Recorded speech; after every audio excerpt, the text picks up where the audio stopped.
Votre émission médicale vous est présentée en partenariat avec santémaghreb.com, le guide de la médecine et de la santé au Maghreb.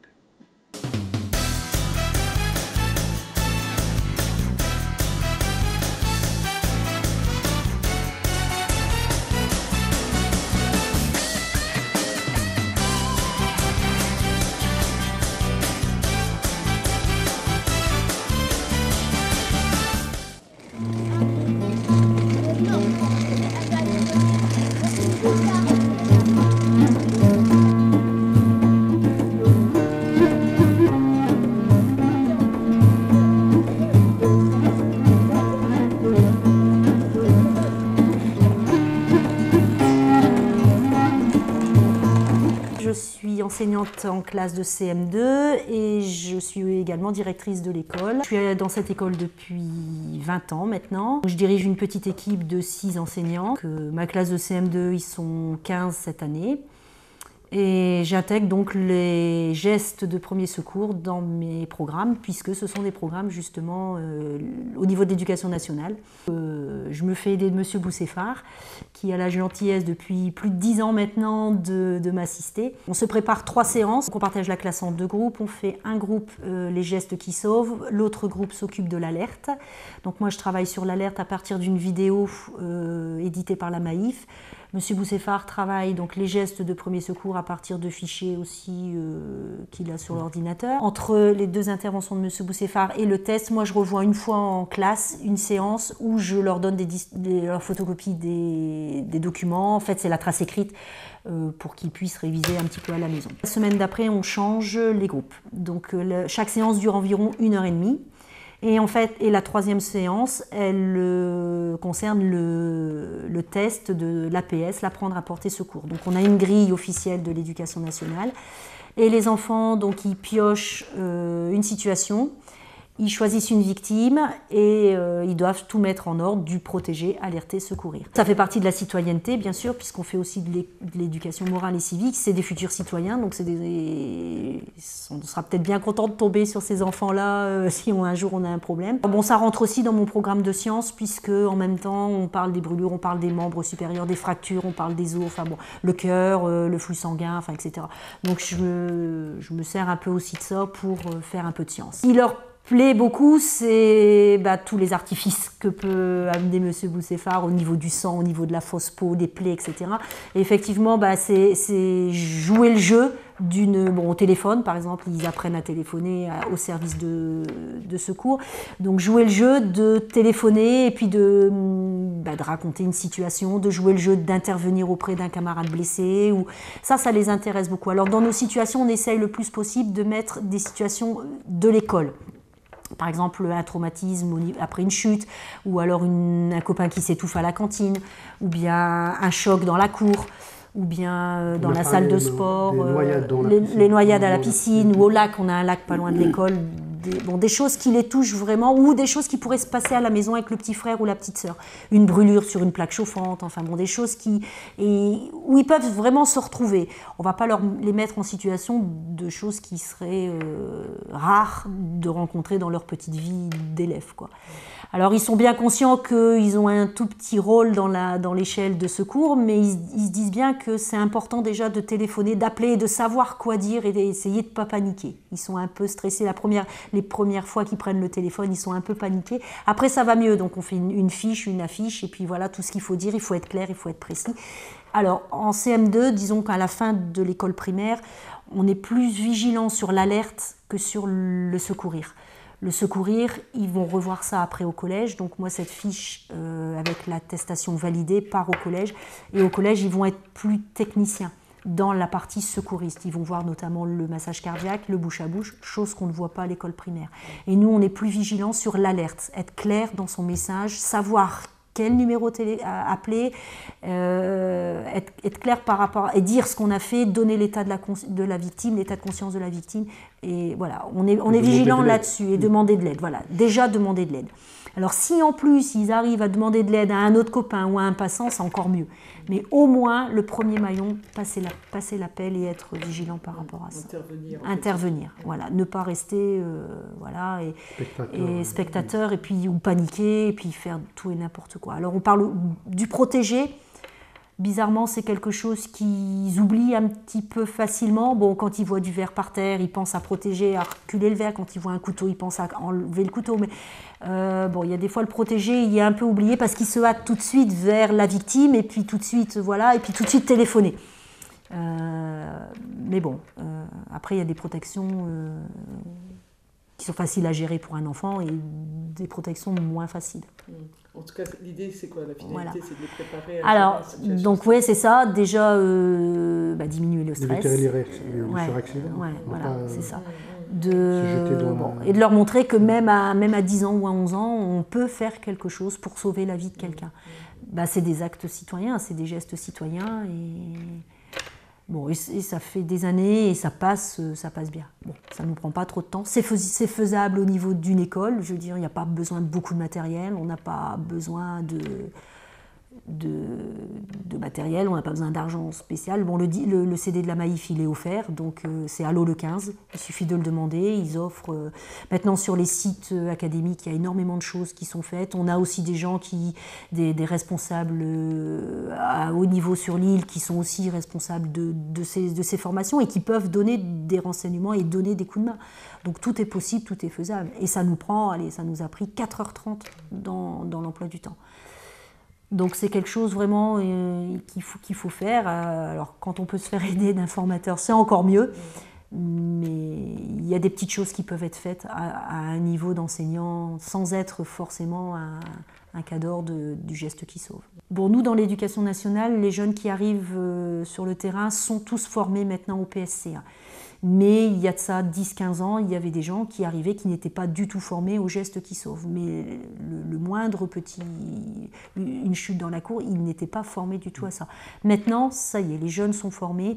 Alors après, il faut entretenir tout ça, il faut entretenir cette formation parce qu'on oublie vite, surtout quand on ne pratique pas. C'est pas comme le vélo, on remonte sur un vélo, on sait pédaler. Là, non, il faut pratiquer. Il faut refaire des formations. Moi, j'aimerais bien que de temps en temps, on refasse des mises à niveau. Parce que moi, par exemple, la PLS, je ne l'ai pas apprise comme on l'apprend aujourd'hui. Donc, ce serait bien de refaire des mises à niveau, ce serait bien. Ou des nouvelles techniques, ou revoir le massage cardiaque, c'est pareil. Moi, je ne l'ai pas appris comme ça. Donc, les défibrillateurs, ça rentre dans les lieux publics. On ne sait pas forcément servir un défibrillateur, c'est pas évident quand on n'a pas fait, surtout avec le stress, la panique. Donc ça, c'est des choses ce serait bien de refaire des mises à niveau. Il y a beaucoup de choses qui se faisaient, qui se font plus, qui se refont. Enfin maintenant, la première chose à faire, c'est pas de rester inactif. Donc si on fait un garrot qu'on n'aurait pas dû faire, je pense qu'on peut pas nous en porter un préjudice. Voilà, c'est ça. On dit avec les enfants, une pièce en fumée ou une pièce qui brûle, on leur dit de pas bouger la victime si elle est tombée ou quoi que ce soit. Là, si, il faut quand même la sortir de la maison en flammes ou de la fumée. Donc on bouge quand même. Après, c'est ça, c'est une question de bon sens, c'est une question de réaction assez rapide, quoi. Voilà, bon, ils aiment bien, ça se passe bien, ils sont fiers quand ils ont leur attestation et bon, ils ont l'impression d'apprendre et d'apporter quelque chose aux gens.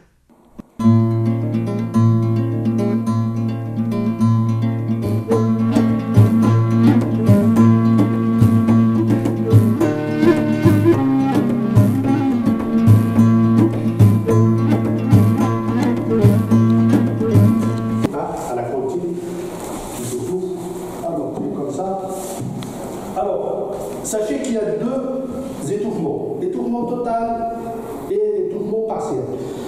Total, c'est que la victime, elle est comme ça, elle a la bouche ouverte, elle ne peut pas parler, elle ne peut pas tousser, elle ne peut pas respirer. Donc, c'est total. Et moi, comment je vais le savoir? Je vais lui poser la question.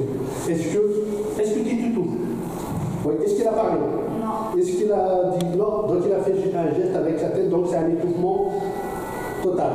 Parce que partiel, ça vous arrive souvent, quand vous étouffez partiellement, vous buvez de l'eau, on a dit, on a bu à travers, et vous étouffez, mais ça part à travers, on fait ton touche, là c'est partiel.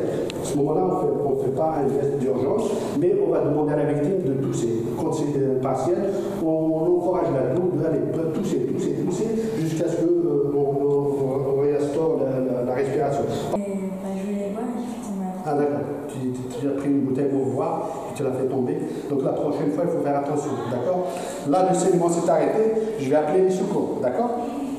Ça va, tu te sens bien? T'as pas froid? Non? Un petit peu? Après, je vais te couvrir. Donc, je vais faire le 15. Oui, le 15, bonjour. Je m'appelle M. Boussefard, je vous appelle du 06. Je me retrouve à l'école des Lomprés, avenue Kennedy à Louvois. Il y a un gamin à la cantine qui il a pris un verre d'eau pour boire, il a fait tomber le verre et il s'est ouvert au niveau du bras, donc il y a quand même une grosse hémorragie. Là, j'ai appuyé, il ne saigne plus, je l'ai allongé. La victime, elle est toujours consciente. Oui. Je peux raccrocher? D'accord, vous avez envoyé une ambulance? D'accord. Merci. Alors, on va là demander, alors, imaginez, il y a quelqu'un qui me ramène, parce que la victime, elle a froid, elle a perdu du sang, elle a la sensation de froid, on va la couvrir, et on va lui parler, on va le regarder, on va lui dire, allez, ça va. Tu te sens bien? Très bien. T'as pas mal? T'as pas de vertige?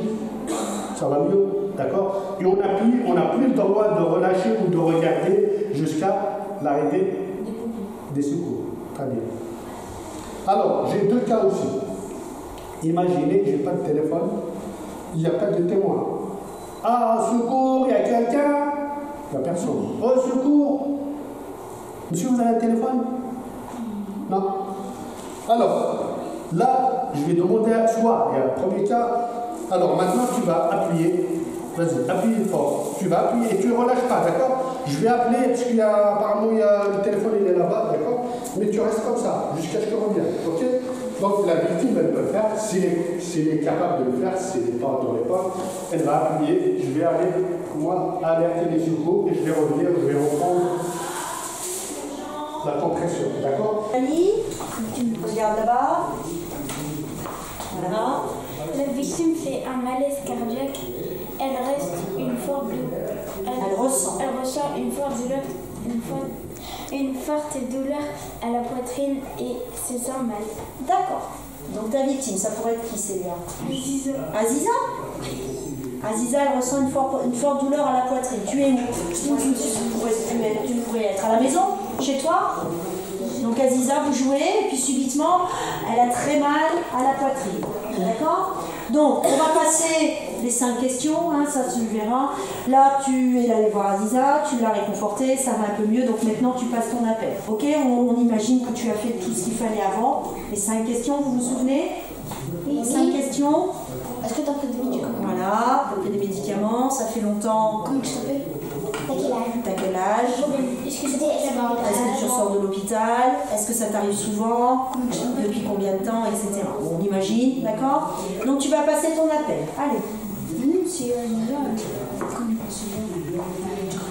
Ah bah, oui, enfin, c'est pas important de savoir. Puis là, d'accord, oui, tout à fait. il y a le nom, le prénom de la victime aussi. Non, bah, tu peux pas te connaître tout le temps, Aziza. Imagine le monsieur, il n'est pas français, ou imagine il ne sait pas parler. C'est pas important d'avoir son nom et son prénom, on verra ça après. L'important, c'est d'avoir ton nom à toi. Alors pourquoi c'est important de donner son nom à soi en tant que témoin? Pourquoi c'est important? Comme madame, vous avez dit, parle bien pour qu'on parle bien, parle français. Et puis, Non, mais pourquoi c'est important de donner son fois? La prochaine fois, tu vas pas être témoin d'un accident ou d'un problème tous les 5 minutes. Pourquoi c'est important de donner son nom et son prénom au témoin, au secours? Mais ça, c'est un adulte. Ah bon, parce que quand tu dis Lina, machin, on sait si c'est un adulte. Bon. Voilà, donc quand on arrive sur les lieux d'accident, les secours peuvent dire bah, j'ai eu madame un tel ou monsieur un tel au téléphone, d'accord? Pour être identifié, voilà. Allez Célia, on y va. Tu fais le 15. Le salut, bonjour. Bonjour, je m'appelle Célia. Bonjour Célia. Il y a une fille qui s'appelle Aziza. Elle a 11 ans. Oui. Et qu'est-ce qui lui arrive à Aziza? Elle a eu une forte douleur à la poitrine. Ouais.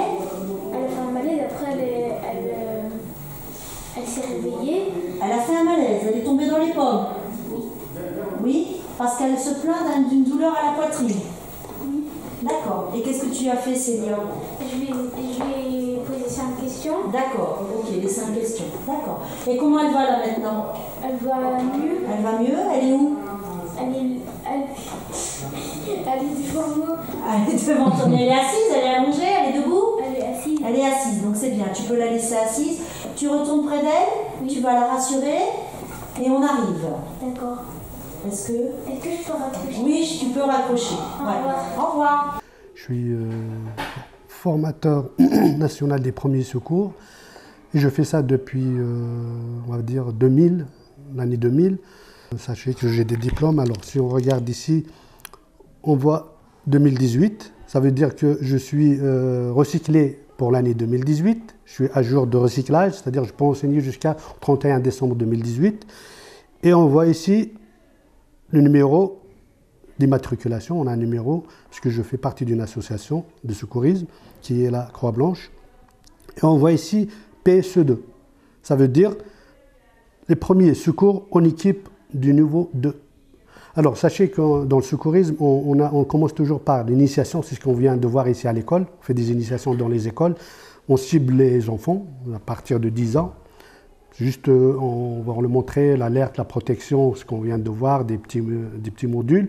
Après, il y a le PSC1, Prévention Secours Civique de niveau 1, qui est adressé à tout public, enfants compris. À partir de 10 ans, il peut suivre. En France, maintenant, tous les métiers demandent avoir un diplôme avant de rentrer, par exemple, d'une école d'infirmière ou, je sais pas, dans l'enseignement. Il faut déjà avoir ce diplôme, brevet de secouriste. C'est obligatoire. Ou d'aller travailler dans son travail avec les enfants, ou les métiers du transport, tout ce qui est chauffeur de taxi, tout ça, ambulancier. Donc, il faut avoir ce fameux diplôme. Donc, le PSC1, Prévention Secours Civique de niveau 1, qui est enseigné partout en Europe, c'est le même diplôme. D'accord ? C'est des techniques qu'on apprend en fait, durant la formation quand on part pour une formation de PSE1 ou PSE2. Moi, je fais ça depuis 2000. En fait, moi, quand je suis arrivé d'Algérie, tout de suite, ce que j'ai fait, je suis mis dans la Croix-Rouge. J'ai commencé bénévole à la Croix-Rouge. J'ai été formé les bases de secourisme. J'ai fait la formation de formateur. Je suis parti en Savoie en Modane une semaine. Donc depuis 2007, j'enseigne le secourisme, soit dans les écoles, soit dans notre association. Maintenant, on peut intervenir partout parce que depuis les attentats en France, l'État a mis une application sur les smartphones. Il suffit de s'inscrire quand on est diplômé. En fait, on a un diplôme, on s'inscrit et on donne son numéro de téléphone, ses diplômes. Et quand, par exemple, il y a un accident et vous êtes localisé près de l'accident, ils peuvent vous appeler pour aller justement intervenir, porter secours à la victime. Donc, ce qui est bien, en fait, c'est sauver des vies. On peut sauver une vie partout. En fait. Ce qu'on cherche dans les écoles, c'est que déjà sensibiliser les enfants déjà à connaître les numéros d'urgence. C'est déjà le premier, en fait. Même s'ils ne savent pas faire le geste, le fait d'appeler, je leur ai parlé de la chaîne de secours. En fait, la chaîne de secours, elle commence toujours par le premier maillon, celui qui appelle. Alors que ce soit un enfant, que ce soit un adulte, que ce soit...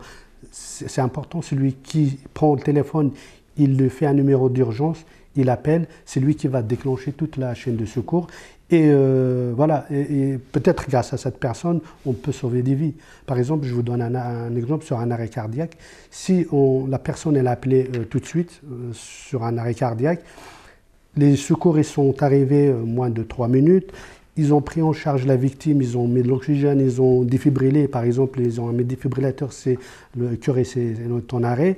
Si voilà, tous ces gestes ils sont faits, moins de 8 minutes, on peut augmenter les chances de survie de 4 à 40%. Vous voyez, c'est le message qu'on donne aux enfants, c'est d'appeler. Il y a moins de 15 jours, un mois, un enfant qui a sauvé son papa, en fait, on a beaucoup parlé à la télé, c'est un enfant de 5 ans, que son père il était en train de faire un arrêt cardiaque, il a osé, à son courage, il a appelé le 17, même s'il s'est trompé, il ne s'est pas trompé, le 17, un numéro d'urgence, le 17 parce que les numéros sont interconnectés, donc le 17 ils ont réussi à le localiser, ils ont appelé le SAMU, donc il a réussi au fait son père, ils l'ont sauvé en fait, parce que les secours après ils l'ont pris en charge, ils ont réussi à sauver cette personne. Vous voyez, donc c'est le message que nous qu'on transmet. Après, on oublie, ils ont vu des gestes maintenant, ils oublient à faire dans la force, voilà. Mais sachez que même au collège, dans l'enseignement, en fait, l'éducation nationale, un élève qui sort d'un collège, il doit avoir le PSC1. Là, ils ont vu une initiation. Après, dans les collèges, je sais qu'ici à Louvois, le collège, ils ont leur formateur en PSC1. Et les gens qui veulent se former au PSC1, à la sortie de la 3e, ils ont leur diplôme. Par rapport à l'Europe, en fait, la France, seulement elle commence à réagir par rapport à former. À un moment, on a mis les formations dans les écoles. Maintenant, ça commence à venir. Dans les journées d'appel militaires, je sais que nous, on avait à un moment intervenu dans les casernes militaires, les journées d'appel. On faisait les initiations. Après, maintenant, tous les métiers, heureusement, les métiers demandent à ce que les gens soient formés. Après, c'est du grand public. Une maman à la maison, elle peut le faire. Parce qu'un accident n'arrive pas par accident, il peut arriver n'importe où. Et le fait de savoir arrêter un saignement, on peut sauver une vie. Le fait d'une victime qui s'étouffe devant vous, si on ne fait rien, la victime, elle peut mourir. C'est des gestes simples. On a peur de mal faire, mais une fois qu'on est formé, en fait, après, ça devient banal, quoi. Ils vont mieux faire que de ne rien faire. Après, il y a la loi, elle dit porter secours à quelqu'un. En fait, c'est un acte citoyen, c'est un acte obligatoire. Non-assistance à une personne en danger, ça peut nous entraîner des... Voilà. Maintenant, ce qu'on dit, si vous êtes victime d'un accident, si vous êtes repéré, vous n'avez rien fait, on peut vous poursuivre pour assistance à une personne en danger. On essaye de former plus de personnes et surtout les accidents domestiques. En fait, il y a beaucoup d'accidents domestiques ici. Les gens ignorent que ils ne savent pas quoi faire, ils paniquent. Alors, parce qu'ils ne sont pas formés. Mais le fait d'être formé, on ne panique pas. Le fait d'appeler les secours, après, le médecin qui est au bout du fil, lui, il pourra vous guider, il pourra vous demander de faire ça, en attendant l'arrivée des secours. Le fait de se précipiter, de ne rien faire ou de se précipiter, si on n'est pas formé, on risque d'aggraver, quoi. Je le fais bénévolement, ça fait des années que je le fais avec la directrice Madame Desterbeck, et ça se passe très bien. On pense continuer, en fait. C'est bien pour l'école, pour l'éducation nationale, pour les enfants et pour moi aussi. Parce que c'est un honneur de transmettre ce message. On se sent utile. Maintenant, on a travaillé sur l'appel d'urgence et sur comment secourir une victime qui est en danger. En premier, quand on a fait l'appel d'urgence, on a regardé une vidéo. Cette vidéo, elle montrait qu'est-ce qu'il faut faire quand la victime est en danger et comment on alerte. On a appris qu'il y a des numéros spéciaux pour le secourir. Et au secours, on a essayé de faire plusieurs choses. On nous a montré des vidéos, des photos, et avec ça, on a essayé de reproduire et on a essayé de refaire la même action avec une victime pour savoir si vraiment on sait le faire. Et à la fin, on a fait quelques tours, on a fait 2 ou 3 fois la même chose et on était pris en vidéo. Oui. Tu penses que tu sauras le faire si un jour ça t'arrive, si quelqu'un dans ta famille ou dans la rue fait un malaise, tu sauras quel numéro contacter, tu sauras ce qu'il faut faire grâce à cette formation? Ça dépend, c'est quoi comme blessure. Si par exemple c'est une crise cardiaque, je pourrais rien faire. C'est compliqué. Si il y a quelqu'un qui se blesse dans la rue, quelqu'un qui par exemple, si c'est une brûlure, ça encore, ça va. Tu sauras. On est en train d'apprendre, mais si c'est autre chose. Si tu ne sais pas faire quoi, tu vas faire quoi si tu ne sais pas rien faire? Je vais devoir demander à quelqu'un s'il peut m'aider. Oui, et puis surtout appeler les secours parce que c'est ce qui est le plus important. Exactement. Et les numéros, si tu dois retenir un numéro de téléphone, lequel? S'il y a Le numéro du téléphone que tu appelles. S'il y a une urgence, s'il y a un souci, si tu vois à la maison ou dans la rue qu'il y a un problème, tu sais quel est le numéro d'urgence qu'il faut appeler si tu dois retenir juste un numéro. Le 15, oui. Le 17, la police, le 213, le 112. Le 212. Le 112, 112. Ouais. Le 112 et le 18. Bien.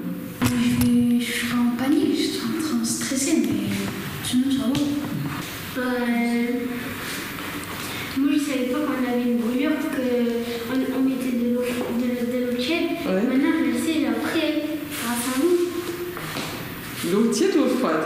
Tu sais pourquoi on met de l'eau froide ou tiède? Tu sais pourquoi? Pour apaiser. Une brûlure parce que ça chauffe. Ça chauffe, donc pourquoi on met de l'eau froide, c'est pour refroidir. Par exemple, s'il y a quelqu'un qui va faire un malaise dans la rue, je vais aller le faire. Avant, on devait juste appeler secours à l'un d'autre. Maintenant, je sais, par exemple, avec une brûlure, il faut mettre de l'eau tiède. Aussi, pour le malaise, je sais ce qu'il faut faire. Aussi pour une personne inconsciente, aussi pour mettre en PLS. Maintenant, je sais tout faire. Tu n'auras pas peur de le faire? Non, je n'ai pas peur. Parce que j'ai tout appris. Alors, même au téléphone, avant, je ne savais pas tout ce qu'on devait dire. Avant, j'ai cru qu'on devait juste dire le but et les circonstances et c'est tout. Maintenant, je sais tout ce qu'on devait dire tout. Je sais maintenant la position militaire de secours. Je connais tout. Très bien.